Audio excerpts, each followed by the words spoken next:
Muy buenas tardes a todos nuevamente. Gracias por seguir acompañándonos en este segundo coloquio de nuestra brujería. Continuamos con la mesa número 10 que lleva por título Magia, Hechicería, Salud o Enfermedad. Vamos a comenzar con la ponencia de Rocío Verduzco Sandoval. Ella es estudiante actual de maestría, licenciada en la Facultad de Historia de la Universidad Michoacana San Nicolás de Hidalgo. Ha tenido trabajos sobre boticarios y ella nos va a presentar su ponencia que lleva por título El anhelo por controlar la enfermedad, un caso de maleficio en la ciudad de Valladolid, 1731. Gracias. Agradezco a los organizadores que aceptaron esta ponencia que voy a presentar hoy. Como ya lo mencionaba el moderador, yo antes había trabajado cuestión sobre boticarios, historia de la farmacia, historia de la medicina, y ahora en mi tesis de maestría estoy proponiendo hacer un estudio sobre las concepciones sobre el cuerpo, la enfermedad y las prácticas curativas, pero desde diferentes ángulos. Estoy tomando el discurso religioso, el discurso médico y también el discurso que se catalogó como mágico supersticioso. Entonces lo que presento ahora es un primer acercamiento, un primer avance de lo que he encontrado hasta ahora, y lo retomo a partir de un estudio de caso que para mí es muy interesante porque tiene elementos concretos que exponen esa dinámica sobre el entendimiento de las enfermedades. Voy a comenzar. El diccionario de la Real Academia Española define la hechicería como, cito, hacer alguno muy grave daño ya a la salud, ya trastornándole el juicio vehementemente, interviniendo pacto con el demonio, ya sea implícito, ya sea explícito. Cierro cita. Esta definición asocia el arte mágico con la magia amorosa o el uso de ella para obtener alguna venganza. Por lo tanto, la hechicería tenía como característica el control y uso de poderes mágicos que estaban dirigidos para afectar a otros y obtener fines concretos, ya fuera para la búsqueda del amor o bien como venganza por malos tratos o pleitos. Esta última fue la razón explícita por la cual Diego de la Cruz dañó a Josep Polito, hijo de Miguel de Aparicio, quien se encontraba enfermo. Los actores históricos que intervienen en este documento, fechado en 1731 en la ciudad de Valladolid, eran vecinos del barrio de San Juan, uno de los barrios circundantes a esta ciudad, donde fueron depositados y organizados los grupos de indios, afrodescendientes y el resto de la población mestiza, constituyendo un tejido social enriquecido y arraigado por un legado cultural concreto. A pesar de la vigilancia del discurso dominante que no pudo evitar ni disminuir la existencia de este sistema mágico supersticioso, apropiado por los grupos sociales. Es interesante que el espacio de las prácticas maléficas sea un barrio. En primer lugar porque es un territorio que estaba sujeto y cercano a la ciudad, pero que al mismo tiempo se encontraba dotado de autonomía, porque en él se establecían formas de sociabilidad concretas, que permitían delimitar ese espacio y apropiarse de él a través de la práctica constante y la territorialización, que reafirmaba la organización social. En este caso, los hechiceros se convertían en figuras de autoridad al ser los encargados de realizar maleficios para asignar la enfermedad o restituir la salud. En segundo lugar, el maleficio analizado en esta ponencia se sitúa especialmente en los márgenes de la ciudad, siendo el único documento encontrado que tenga estas características. De acuerdo con los documentos de Inquisición resguardados en el Archivo Histórico Casa Morelos de Morelia, los casos ahí resguardados son de otras ciudades, principalmente del estado actual de Guanajuato, que yo no los retomo en mi tesis porque considero que tienen características y dinámicas culturales diferentes. Entonces, el autor del maleficio y el dañado por él eran vecinos del barrio de San Juan de Dios, espacio habitados por los indios y otras castas que mantenían creencias arraigadas sobre técnicas mágicas compartidas entre indios y afrodescendientes. Estos últimos han sido considerados como portadores y ejecutores de materiales, instrumentos y ritos concernientes a elementos supersticiosos, pero también se debe considerar la influencia y recepción en otros agentes históricos que los aceptaron y adaptaron a sus condiciones contextuales. aunque la posición discursiva de las autoridades era rechazar y dirigir esfuerzos para suprimir estas prácticas, pero al mismo tiempo la concebían como una práctica arraigada entre los pobladores. Ello permitía otorgar significado y sentido a esas prácticas que formaban parte de un legado cultural de larga data que se esparcía entre los pobladores vallisoletanos, que comprendían una población minoritaria de españoles y mayoritaria de indios, mulatos y negros.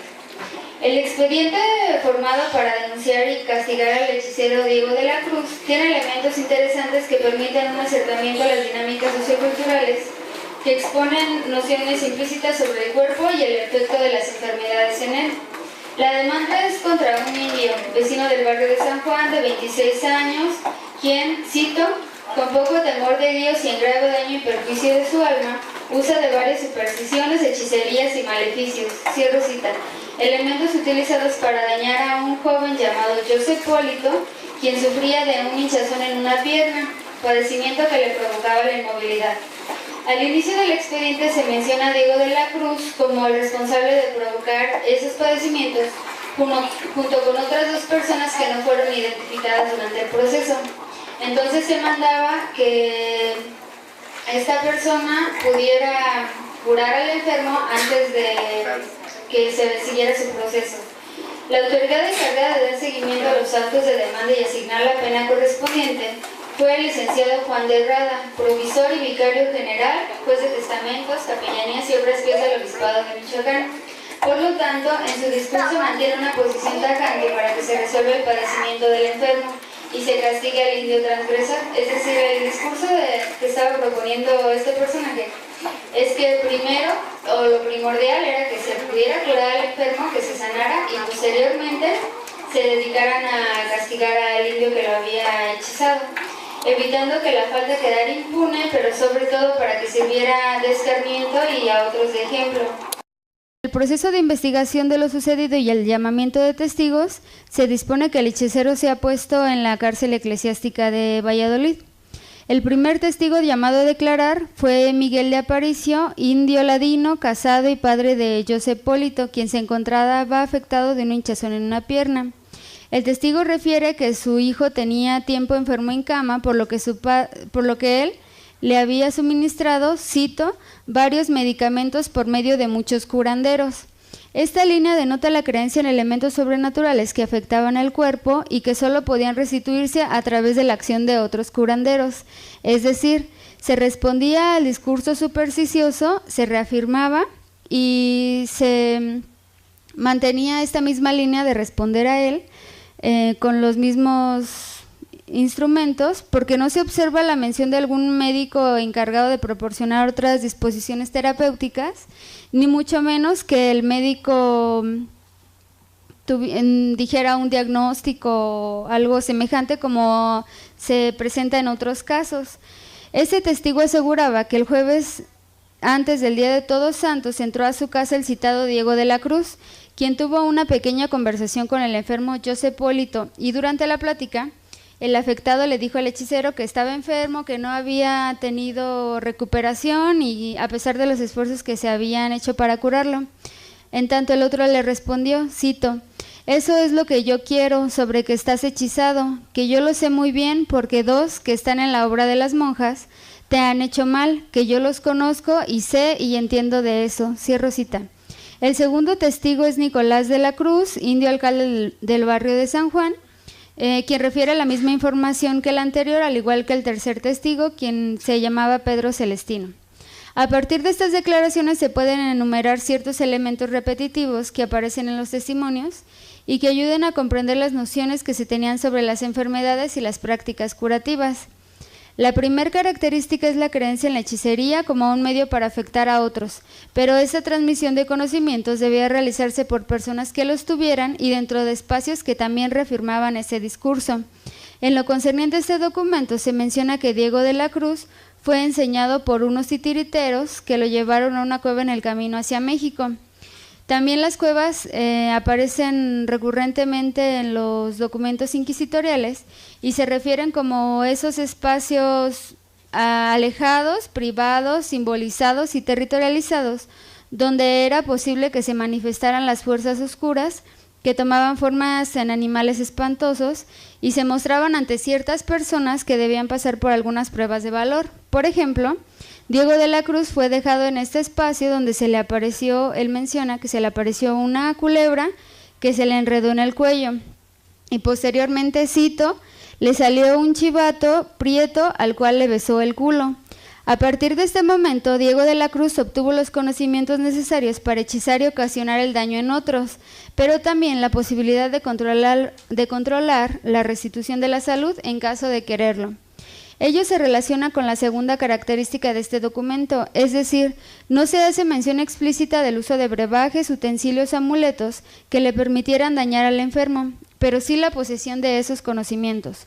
Por lo tanto, en ese expediente se muestra una concepción sobre la enfermedad que correspondía a diferentes discursos, es decir, muestra esa influencia de elementos sobrenaturales que podían afectar la salud de los vallisoletanos, pero el discurso supersticioso muestra ese control que una persona podía tener para dañar a otros, a través de poderes adquiridos por pactos con el demonio y el aprendizaje de la hechicería, causando la enfermedad o daños que influyan negativamente en el estado corporal.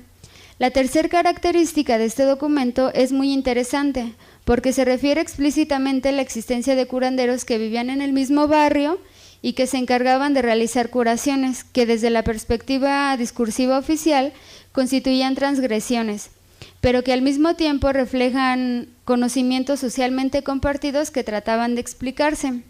Por ejemplo, la madre del enfermo indica que conocía a un hombre llamado Agustín Miguel, quien era curandero y a quien le había pedido visitar a su hijo para determinar cuál era la enfermedad que lo afectaba, suplicándole que lo curara y en caso de hacerlo, cito, le prometieron que si lo curaba no lo sabría la justicia, cierro cita, lo que refiere a una práctica arraigada y fuera de la vigilancia de las autoridades. El curandero Agustín Miguel estuvo tratando al enfermo y concluyó que tenía alguna recalcadura o pasmazón. También en otra línea indica que estaba curando al enfermo y que le había puesto unas jaras, pero no indica mayores detalles sobre la forma de aplicación. El curandero Agustín Miguel tenía más de 80 años y al parecer poseía diferentes conocimientos para curar. Algunos de ellos retomaban algunos elementos religiosos, como se menciona en el documento cuando dicen que al enfermo se le había colocado un santo Cristo en la cabeza y se le había colocado agua bendita. Aunque no se mencionan más detalles, mencionan esa noción de elementos religiosos en un sentido de protección contra la enfermedad provocada por el maleficio, que se dirigía estrictamente a dañar a otros. Y como ya se ha visto en otras ponencias, eso refleja la noción que se tenía sobre las enfermedades y sobre el buscar diferentes medios para restituir la salud. En este caso se mencionan elementos religiosos, pero también los que estaban discursivamente contrarios a él. Esos elementos religiosos fueron rechazados por el hechicero Diego de la Cruz, quien había hechizado a José Polito, quien le dijo a Agustín Miguel que con esos objetos el enfermo no se curaría. Lo interesante de este caso es la posición del hechicero como el personaje con los conocimientos para restituir la salud, exponiendo explícitamente su poder como el único que podía curarla, pero al mismo tiempo le indica al otro curandero lo que podía hacer. Por ejemplo, le dice que para los hechiceros, cito, es bueno poner una escoba en cruz y echar mostaza. Mencionaba que esto debía de colocarse en la puerta donde se encontraba el enfermo para tratar de protegerlo contra otros daños. Además añadía, abro cita, si vas a curar a tu enfermo, busca un poco de Santa Rosa y pónsela, porque yo lo tengo así por un pleitecillo que tuvimos en las monjas, cierro cita. Esos elementos son importantes porque se utilizaron como objetos con propiedades maléficas que incidían en el equilibrio corporal. Por ejemplo, en el mismo documento se indica que esta hierba era buena para los enfermos, pero no se otorgan más detalles. Posterior al llamamiento de los testigos y la presentación en las declaraciones, el provisor hizo comparecer al preso Diego de la Cruz, indio del barrio de San Juan, de oficio obrero y de 26 años de edad.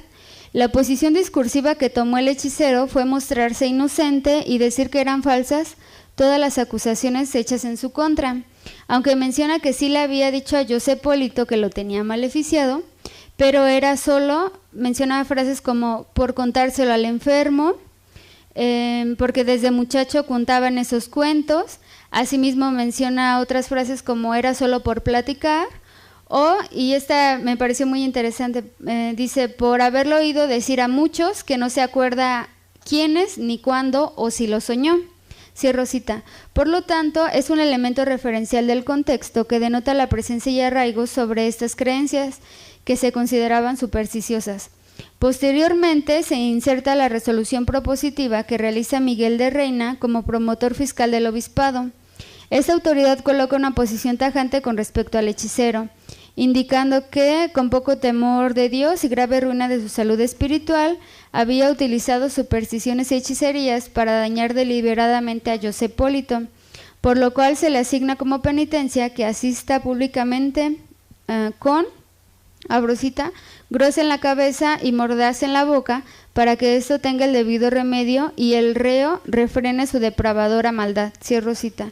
Al final del documento se indica la sentencia final, que consistía en dejarlo en libertad de la prisión, que trabajara como peón por un mes en la obra de las monjas, que era donde supuestamente él había aprendido a hechizar y se le habían transmitido esos conocimientos. Se le iba a pagar un real diario por su trabajo, y las autoridades mencionaban que debían ayudarlo como de cierta manera porque era sumamente pobre. Asimismo, se le ordenó asistir a misa por 7 días en la capilla de San Juan, y en una de ellas Diego de la Cruz debía estar, abro cita, en pie con una vela en la mano para que sea distinguido de todos los que en ella concurrieren. Cierro cita. También se le indicó que si volvía a incurrir en estas creencias sería castigado severamente. Como consideración final, puedo decir que la salud y la enfermedad son estados corporales que se explican y dotan de significado a partir del marco temporal y espacial de las sociedades, porque cada una de ellas construye nociones sobre el cuerpo y los elementos que lo afectan. Asimismo, otorgan explicaciones y justifican prácticas, en este caso concernientes a la curación.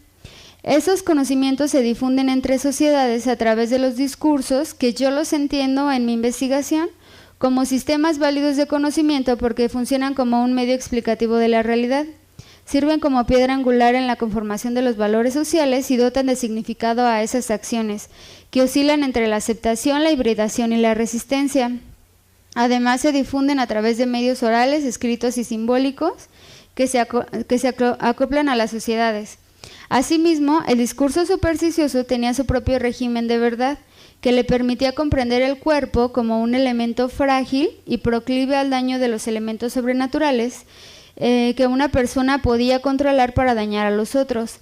Al contrario del discurso religioso, que concebía la enfermedad como un castigo divino que debía restituirse a través de la medicina espiritual, o también en contra del discurso médico, que lo consideraba como un desequilibrio en el funcionamiento de los humores, que se veían afectados por el contorno cultural. Entonces, en estas prácticas y en estos documentos nos podemos dar cuenta de esa divulgación entre los discursos y su unión en las prácticas cotidianas. Gracias.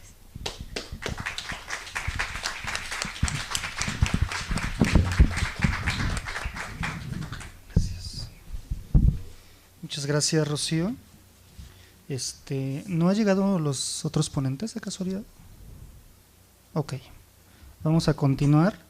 Le vamos a ceder la palabra y le damos la bienvenida a la licenciada Ana Verónica Alavés Ortega. Ella es egresada de la licenciatura en Desarrollo y Gestión Interculturales de la Facultad de Filosofía y Letras de la Universidad Nacional Autónoma de México. Cursa el área de especialización en gestión y promoción del patrimonio cultural. Ha realizado su servicio social en la coordinación de ¿qué? En la UNAM, correcto. Apoyando tareas como atención a profesores, alumnos y aspirantes. Trabaja temas como el susto, el maíz como patrimonio biocultural, los saberes tradicionales de la cocina, toponimia y oralidad, moda bioética y tejidos artesanales. Su línea de investigación es la hechicería. Y ella nos va a presentar como su tema, el uso de la medicina tradicional en el diagnóstico y curación de la enfermedad del susto, utilizados por los mixtecos de la comunidad de San Miguel Cuevas, Juxtlaua, Juxtlahuaca, Oaxaca. Bienvenida.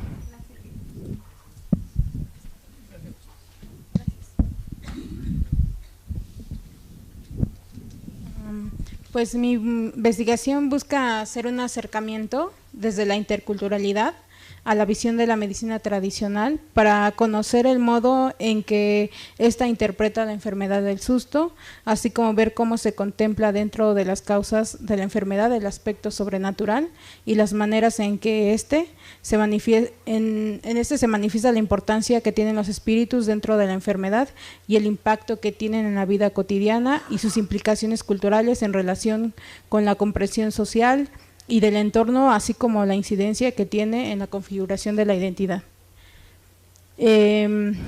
Para mí, hablar de identidad es asumir una diferenciación con lo otro, es partir de una separación, pero también una identificación con los iguales a uno.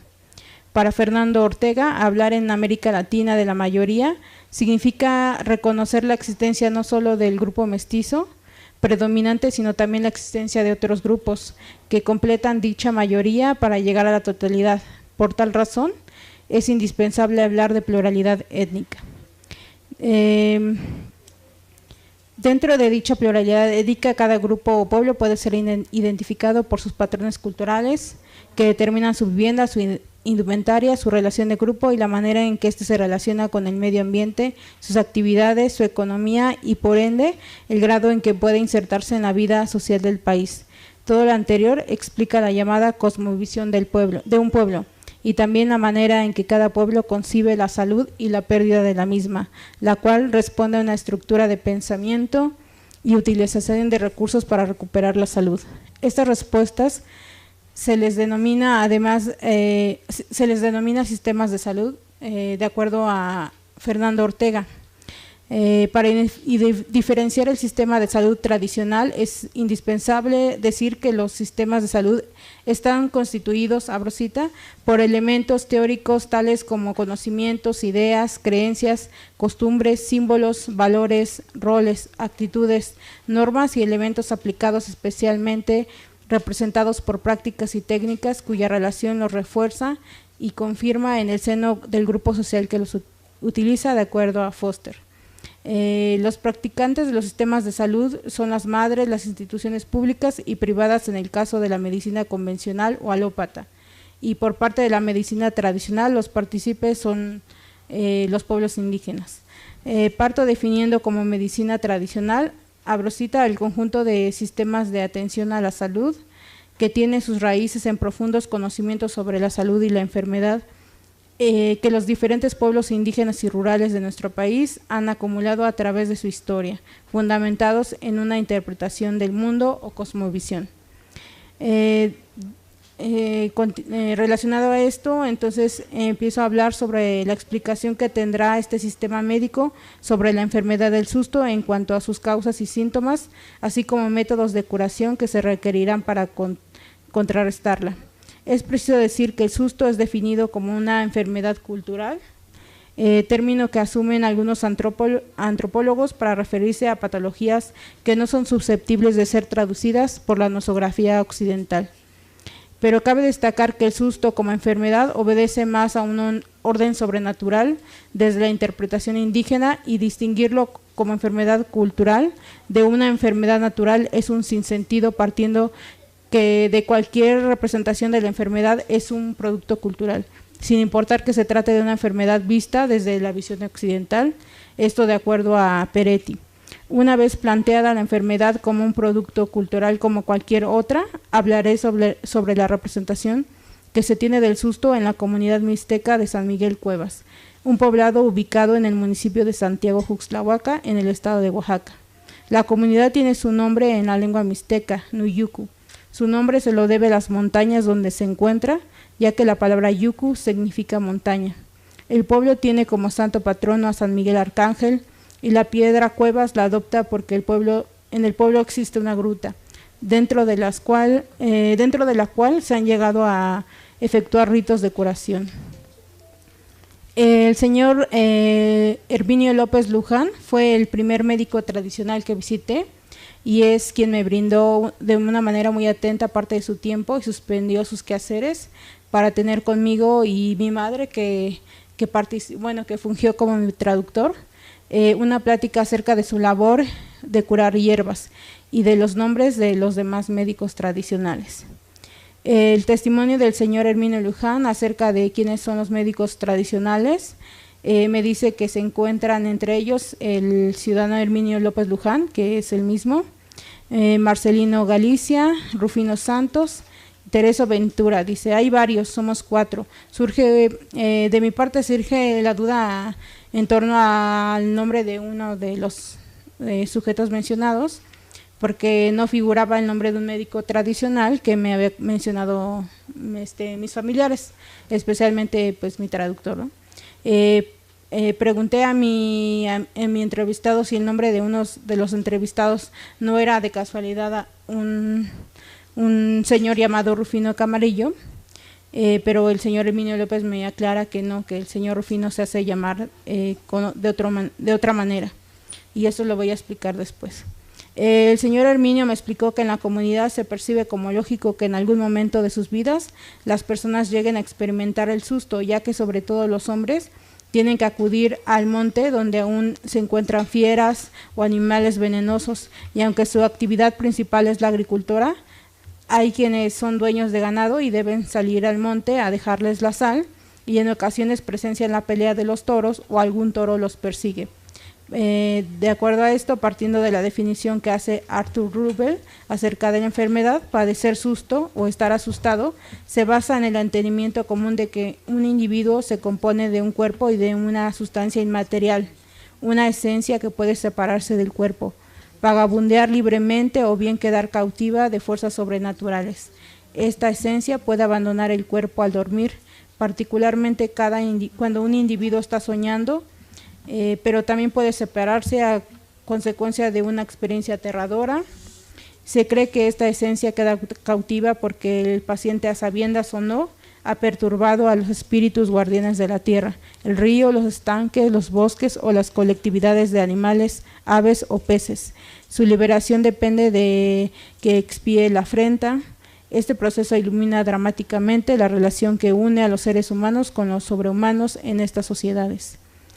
Una vez referida a la importancia que tienen los espíritus dentro de la enfermedad, hablaré sobre la participación que el aspecto sobrenatural desempeña en la percepción de la enfermedad y que es considerado, entre comillas, normal, debido a que cada lugar cuenta con un espíritu.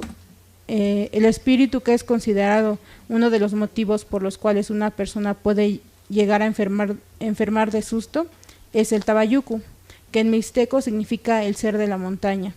En la cosmovisión mixteca, todo ser vivo tiene un alma, incluyendo el aire, el agua, el hombre, los animales e incluso la misma tierra. El alma puede actuar en beneficio o en perjuicio del hombre. Así tenemos que si el hombre no respeta a los espíritus, ellos le causarán daño físico o mental, o en ocasiones hasta la muerte. Dentro de la comunidad de San Miguel Cuevas se considera que tabayucu puede presentarse como hombre o mujer.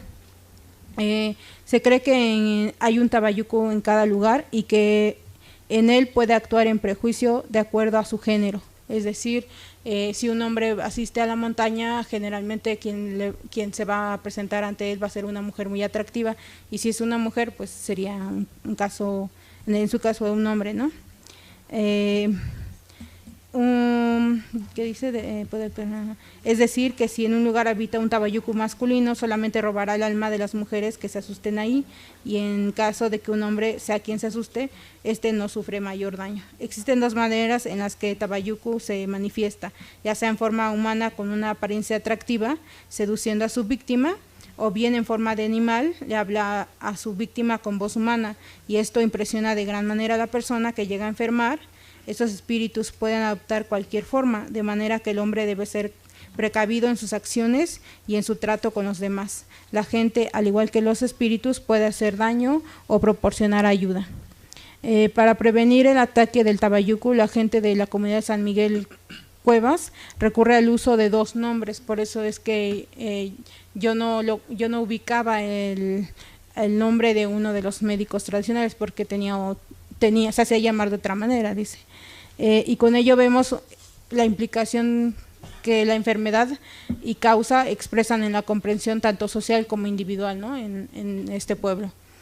Para la comunidad es atribuible el susto a los espíritus en forma de aires también, debido a que en ocasiones la gente pasa por lugares donde se han encontrado personas muertas, ya sea porque sufrieron un accidente automovilístico o fueron asesinadas.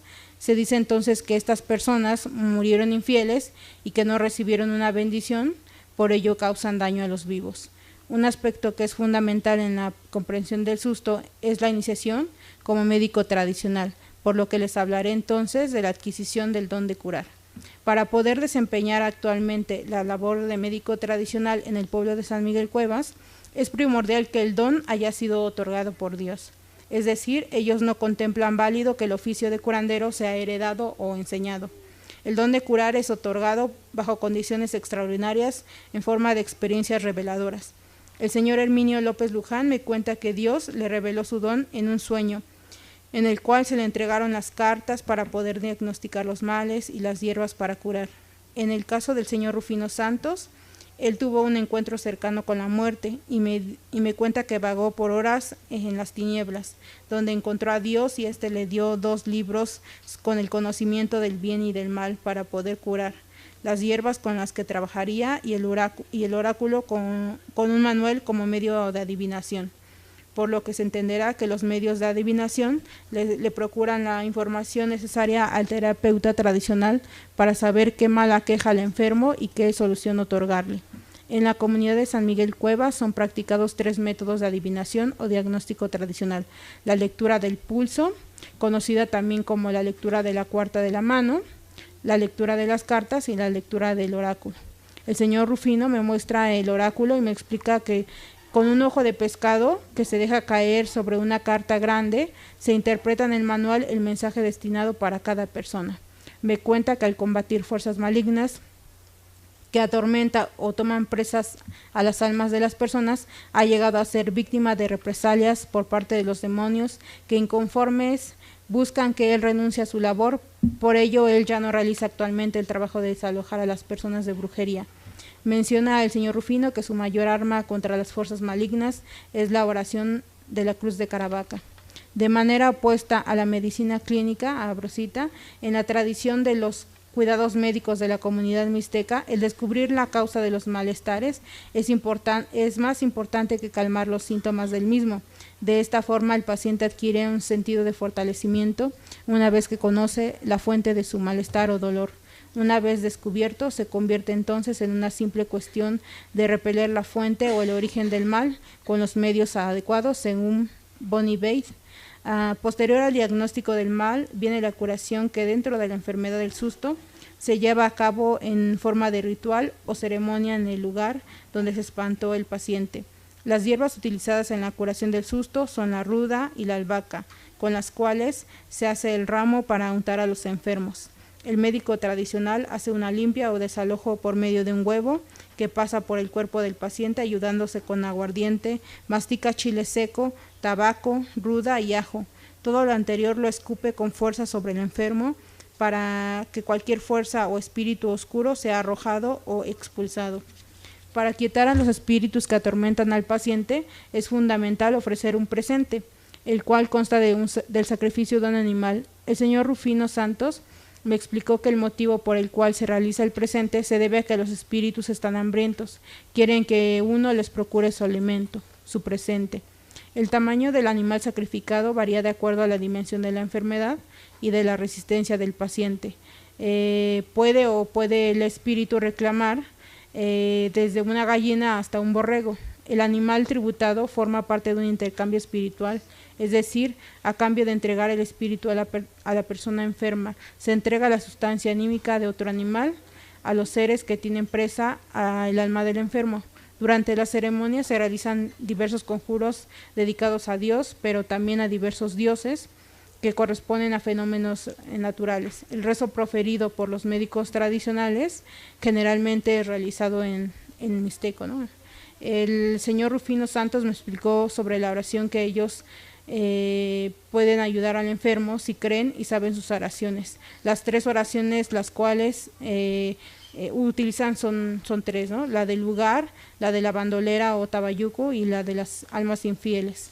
Es fundamental para los médicos tradicionales mencionar las posibilidades que tiene un paciente de curarse, ya que comentan que existen casos donde el paciente no resiste a la enfermedad y fallece. El deceso sucede entonces por voluntad de Dios, como ellos dicen.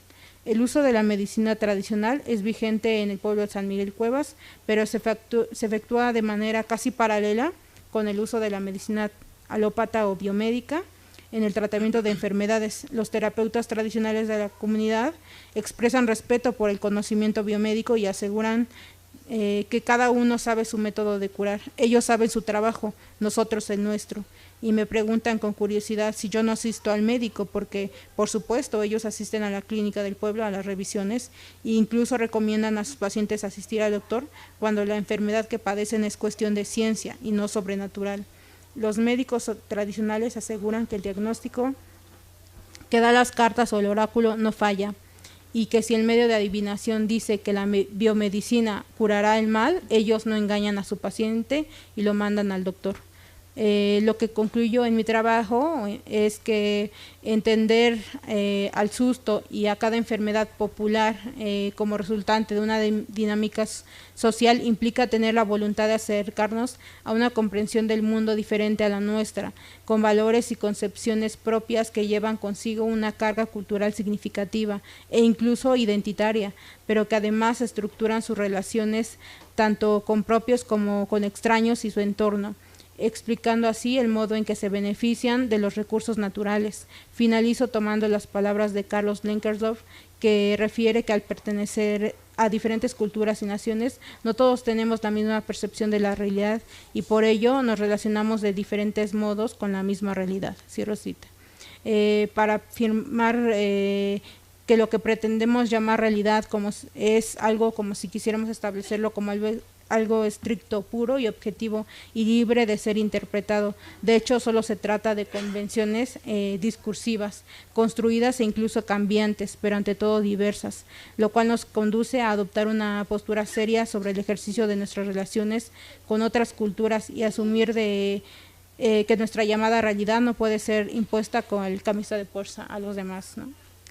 Además de que una nación multiétnica y multicultural como lo es México, en él debería de existir la posibilidad de ejercer el derecho para escoger con libre albedrío la respuesta que más adecuadamente satisfaga la necesidad en apropiados términos culturales a un costo social y económico que sea asequible, ya que pues todas las sociedades se han visto obligadas a crear procedimientos para prevenir y tratar las enfermedades, y esos procedimientos constituyen dimensiones importantes de una cultura y son sensibles a los valores sociales. Bueno, con eso concluyo.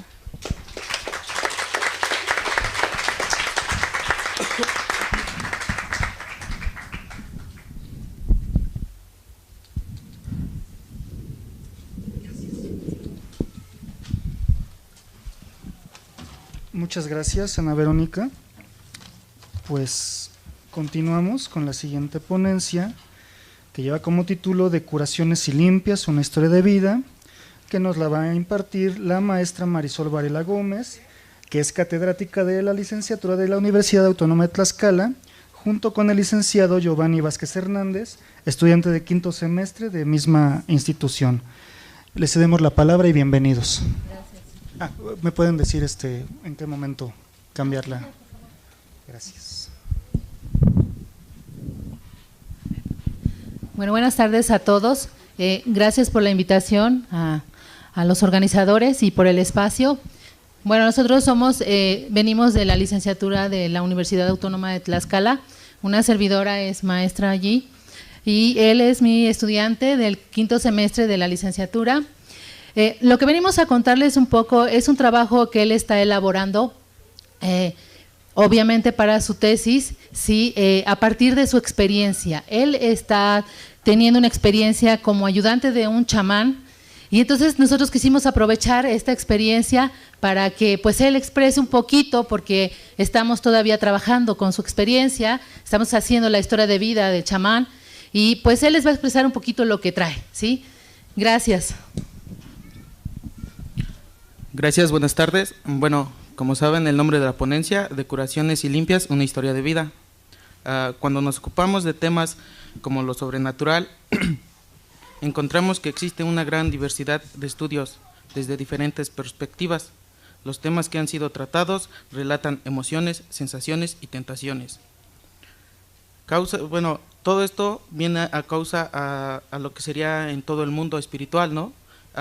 En la región de Tlaxcala es posible encontrar personajes que se hacen llamar brujos o brujas, curanderos o curanderas, o chamanes, que dedican parte de sus conocimientos a curar y limpiar los diferentes males que tienen relación con el mundo sobrenatural. Frecuentemente los estudios se dan en relación a las curaciones y limpias y la situación de los usuarios, pero ¿qué sucede con estos personajes que tienen contacto con fuerzas desconocidas? ¿Cuáles son las consecuencias de dedicarse a esta actividad? Bueno, en este trabajo nosotros presentaremos algunas de las consecuencias que sufren estos especialistas. Bueno, como en segundo método, ocupo metodología. A través de la investigación informal fue posible obtener datos sobresalientes de la vida u oficio de un chamán, parte del trabajo que presentaremos en este foro. De acuerdo con Sampieri, los estudios exploratorios sirven para preparar el terreno y por lo común anteceden las investigaciones con alcances descriptivos. Bueno, aquí hago una aportación del señor, se llama Pedro, pertenece a un consejo de brujos que tienen una gran participación en otros lugares, no exactamente en lo que sería en la región de Tlaxcala. Los estudios descriptivos buscan especificar las propiedades, las características y los perfiles de personas o grupos en comunicación con otros procesos u objetos de cualquier otro fenómeno. Bueno, aquí a lo que me quiero referir es que el señor Pedro no solamente pues trabaja en la región de Tlaxcala, ¿no? Él también puede salir a otros estados y puede llegar o puede ser mandado por este mismo, puede ser llamado a traer por este mismo consejo que él pertenece. De brujos, curanderos y chamanes es otro apartado. Para Evans Pritch, la magia procura penetrar por rutas de una sociedad a través de sus grandes especialidades, los brujos. Esta magia es considerada magia negra. En las clasificaciones más elementales se pueden observar de forma manifiesta u oculta, blanca o negra, buena o mala, formando así los pares binominales de opuestos que se corresponden en la magia de los hechiceros y brujos. Bajo esta denominación queda incluido aquellos curanderos que cumplen la función médico general, es decir, los que atienden una amplia gama de padecimientos y enfermedades, empleando diversos recursos, métodos diagnósticos y curativos. También son percibidos así los procesos específicos y especializados con el método terapéutico o los llamados hueseros. De acuerdo con Gómez Pellón, existe el convencimiento de que la magia y la religión remiten de forma de un comportamiento general en las culturas. Aquí cito a Pellón porque pues una gran parte de lo que es el chamanismo pues tiene una relación con lo que sería la religión, ¿no? Dependiendo aquí en ciertas partes del mundo, porque no todos podrían llevar lo que sería la religión católica.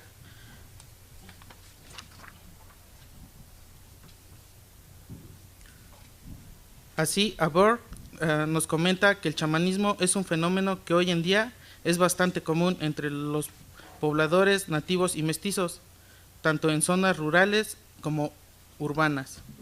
Existe una gran relación y comunicación entre los chamanes para poder obtener una sensación o curación de espíritu que hacen sentir mal a una persona. Para ello, el chamanismo es considerado la primera manifestación religiosa de la humanidad, en su presencia primitiva de unión mística con lo que sería la naturaleza.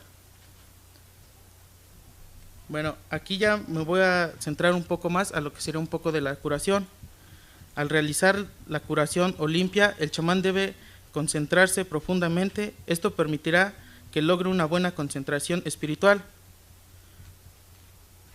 Por otro lado, el individuo al que se le hará la sanación necesita estar consciente de tal manera que el chamán se coloca al frente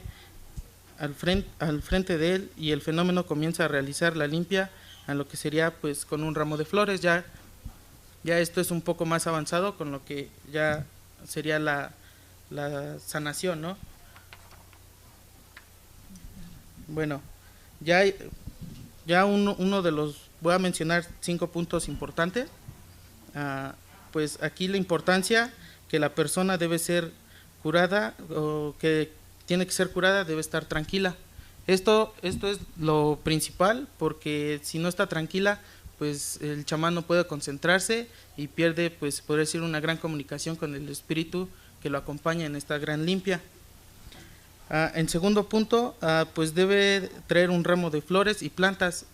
Esto pues conscientemente es para empezar a hacer una limpia a base de diferentes, bueno, lo que él maneja son diferentes plantas, no tiene específicamente, pero pues sí, mientras sea hecho de flores y plantas, es un ramo, pues con eso puede servir para empezar su curación.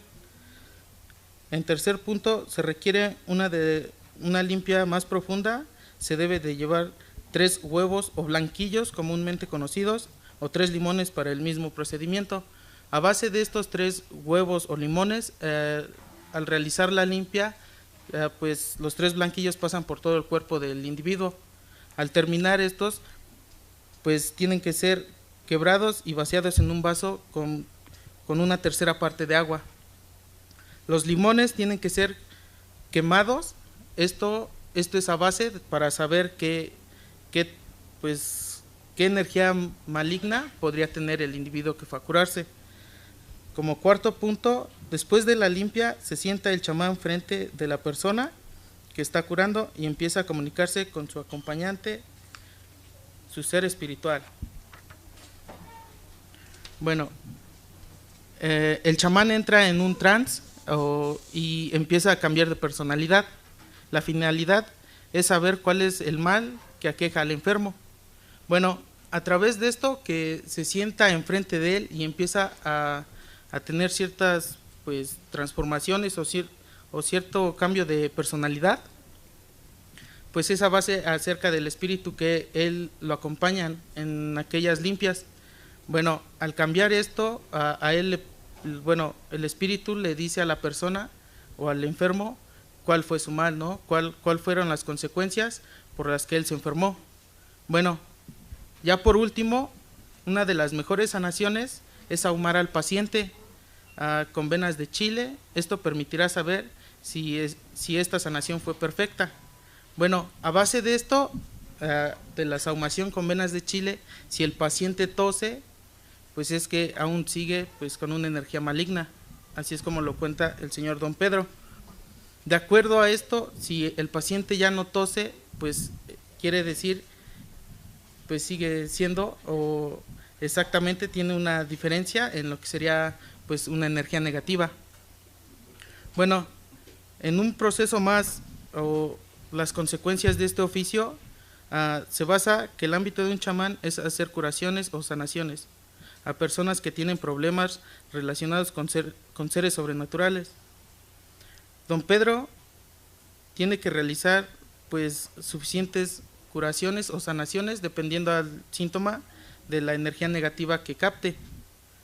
Bueno, él nos menciona que ha trabajado por 25 años. Esto le permitió ser uno de los mejores chamanes y ser reconocido en el municipio de Xalostoc, Tlaxcala. De tal manera que gracias a los años de experiencia que ha recibido, él acepta con gusto su trabajo y le gusta ayudar a las personas que sufren pues de energías negativas.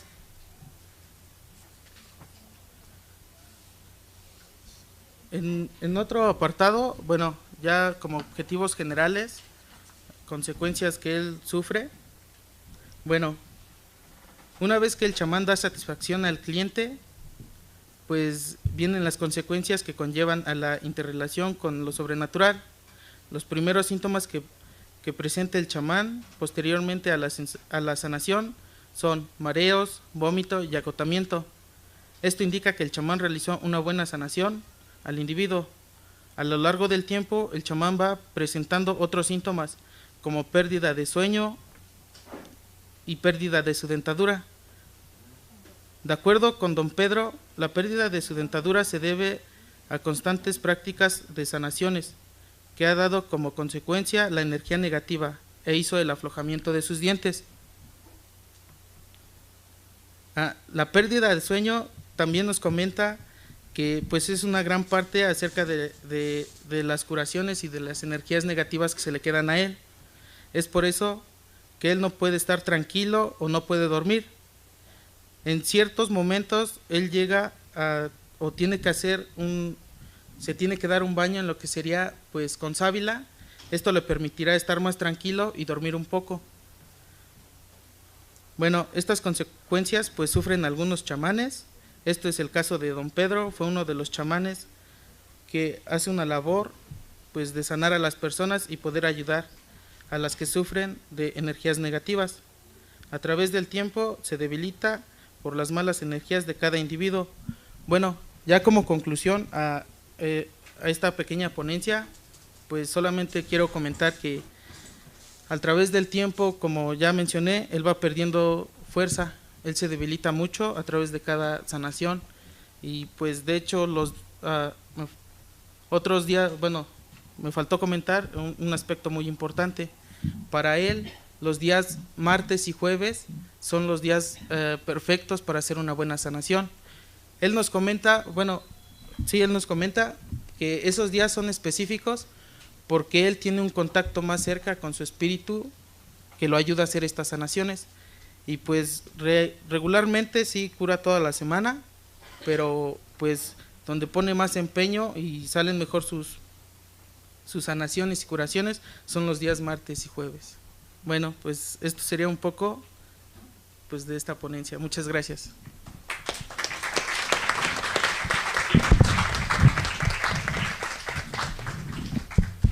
Muchas gracias a nuestros invitados de la Universidad Autónoma del Estado de Tlaxcala.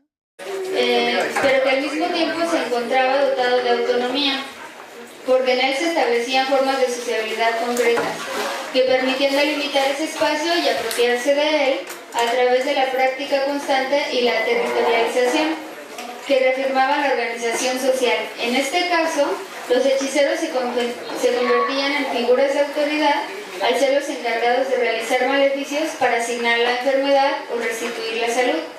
En segundo lugar, el maleficio analizado en esta ponencia se sitúa especialmente en los márgenes de la ciudad, siendo el único documento encontrado que tenga estas características. De acuerdo con los documentos de Inquisición resguardados en el Archivo Histórico Casa Morelos de Morelia, los casos ahí resguardados son de otras ciudades, principalmente del estado actual de Guanajuato, que yo no los retomo en mi tesis porque considero que tienen características y dinámicas culturales diferentes.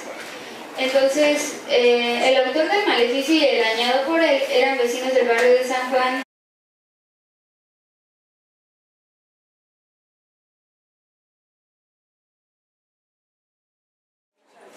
Muy buenas tardes a todos nuevamente. Gracias por seguir acompañándonos en este segundo coloquio de nuestra brujería. Continuamos con la mesa número 10 que lleva por título Magia, Hechicería, Salud o Enfermedad. Vamos a comenzar con la ponencia de Rocío Verduzco Sandoval.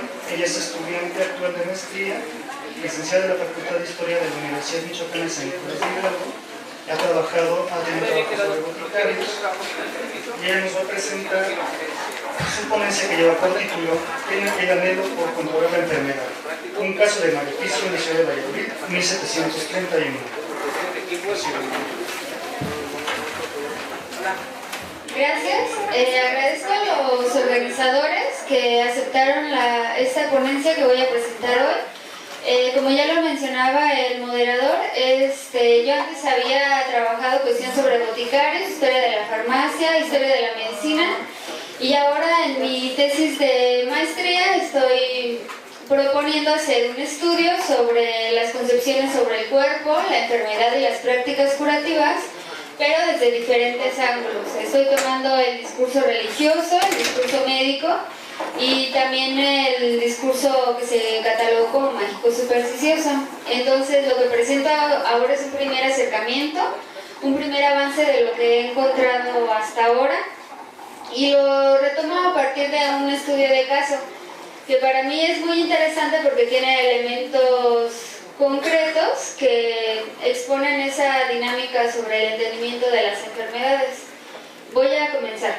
El diccionario de la Real Academia Española define la hechicería como, cito, hacer alguno muy grave daño ya a la salud, ya trastornándole el juicio vehementemente, interviniendo pacto con el demonio, ya sea implícito, ya sea explícito. Cierro cita. Esta definición asocia el arte mágico con la magia amorosa o el uso de ella para obtener alguna venganza de Dios, espacios habitados por los indios y otras castas que mantenían creencias arraigadas sobre técnicas mágicas compartidas entre indios y afrodescendientes. Estos últimos han sido considerados como portadores y ejecutores de materiales, instrumentos y ritos concernientes a elementos supersticiosos. Pero también se debe considerar la influencia y recepción en otros agentes históricos que los aceptaron y adaptaron a sus condiciones contextuales. Aunque la posición discursiva de las autoridades era rechazar y dirigir esfuerzos para suprimir estas prácticas, pero al mismo tiempo la concebían como una práctica arraigada entre los pobladores. Ello permitía otorgar significado y sentido a esas prácticas que formaban parte de un legado cultural de larga data que se esparció entre los pobladores vallisoletanos, que comprendían una población minoritaria de españoles y mayoritaria de indios, mulatos y negros. El expediente formado para denunciar y castigar al hechicero Diego de la Cruz tiene elementos interesantes que permiten un acercamiento a las dinámicas socioculturales que exponen nociones implícitas. Por lo tanto, la hechicería tenía como característica el control y uso de poderes mágicos que estaban dirigidos para afectar a otros y obtener fines concretos, ya fuera para la búsqueda del amor o bien como venganza por malos tratos o pleitos. Esta última fue la razón explícita por la cual Diego de la Cruz dañó a José Polito, hijo de Miguel de Aparicio, quien se encontraba enfermo.